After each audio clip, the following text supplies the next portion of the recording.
Elle avait 26 ans. Il en avait 89. Elle était blonde, sublime, une ancienne serveuse devenue icône glamour.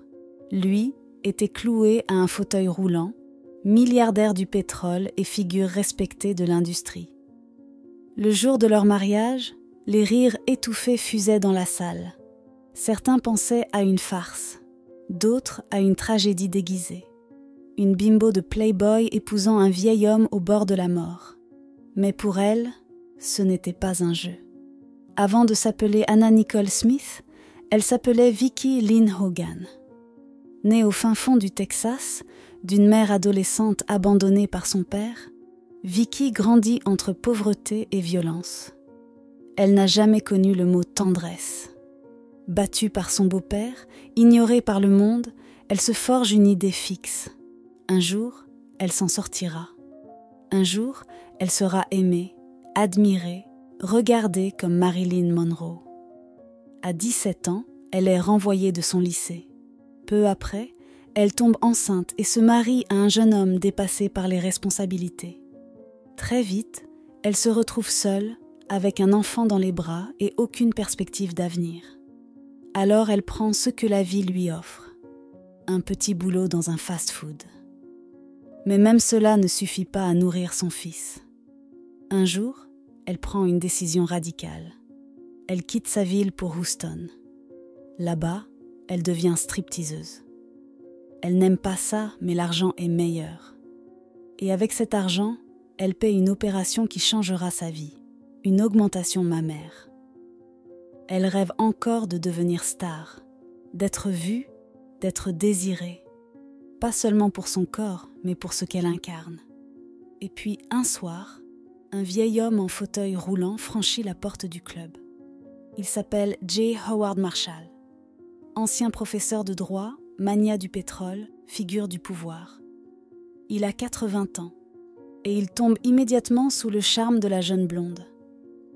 Ce n'est pas une relation comme les autres. Il ne veut pas seulement la regarder, il veut l'aider. Il lui donne de l'argent pour qu'elle arrête le striptease. Il finance ses shootings.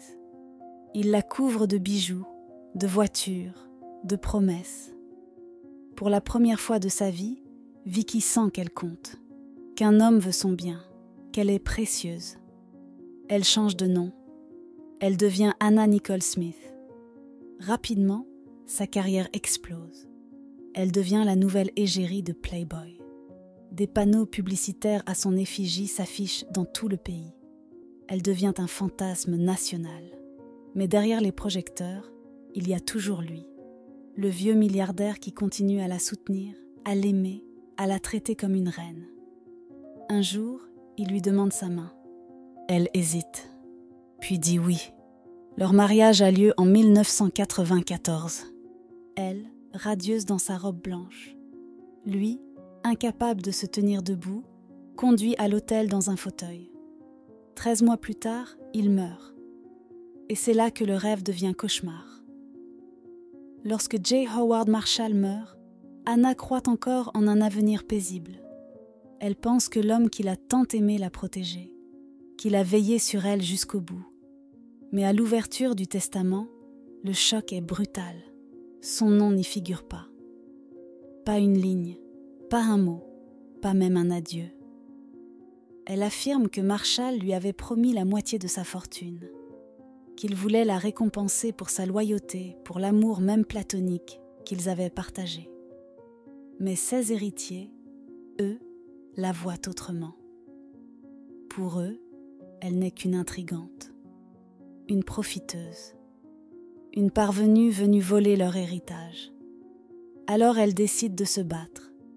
Commence alors une guerre judiciaire féroce, des années de procès, d'attaques publiques, de rumeurs salissantes. La presse ne la lâche plus. Elle devient la cible parfaite. L'ex-stripteaseuse devenue veuve d'un milliardaire, accusée de cupidité, de mensonge, d'opportunisme. Son visage s'efface peu à peu des couvertures de magazines. Les marques cessent de l'appeler. Les contrats s'évaporent. Et dans le miroir, Anna voit une autre femme, fatiguée, isolée, piégée dans un rôle qu'elle n'a jamais voulu. Mais elle ne renonce pas. Elle rêve encore d'un second souffle. Elle tombe amoureuse. Encore. Et cette fois, elle tombe enceinte. Une petite fille qu'elle attend avec émotion, avec espoir. Elle veut être une mère différente. Offrir à sa fille ce que la vie ne lui a jamais offert. La douceur, la stabilité, l'amour. Mais le destin, cruel, n'a pas fini avec elle.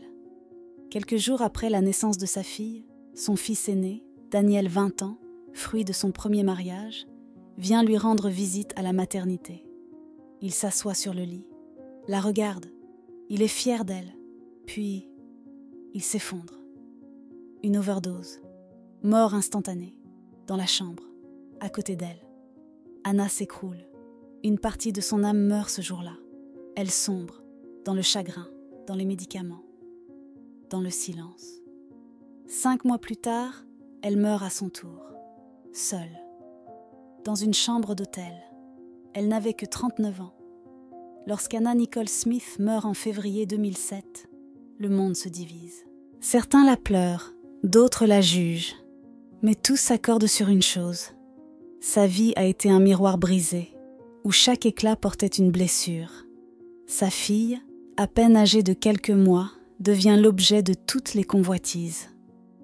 Car même si Anna n'a jamais touché les milliards de Marshall, les droits liés à son image, à ses contrats passés et à ses affaires juridiques encore en cours suscitent des batailles acharnées.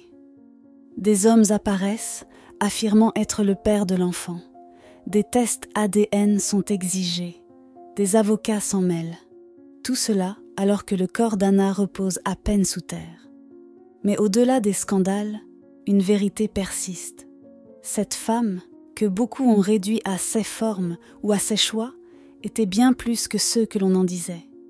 C'était une survivante, une enfant brisée par les abus, une jeune mère abandonnée, une femme en quête d'amour qui a confondu attention et affection, luxe et sécurité, désir et respect. Elle voulait juste être aimée, comme Marilyn Monroe, son idole, qu'elle a tant cherché à imiter jusqu'à en reproduire les plus sombres chapitres. Même beauté éclatante, même vide intérieur, même fin prématurée. Et pourtant, derrière le vernis, derrière les scandales, il y avait une voix, fragile, humaine, pleine de rêves. Aujourd'hui, sa fille grandit loin des caméras, protégée. Peut-être que c'est là le seul véritable héritage d'Anna, avoir brisé le cycle. Offrir, même dans l'absence, une chance à la paix, au silence, à l'équilibre. Anna Nicole Smith restera pour beaucoup une énigme. Une femme qu'on a trop regardée, mais jamais vraiment vue, et dont l'histoire, malgré tout, continue de toucher ceux qui osent écouter au-delà du scandale.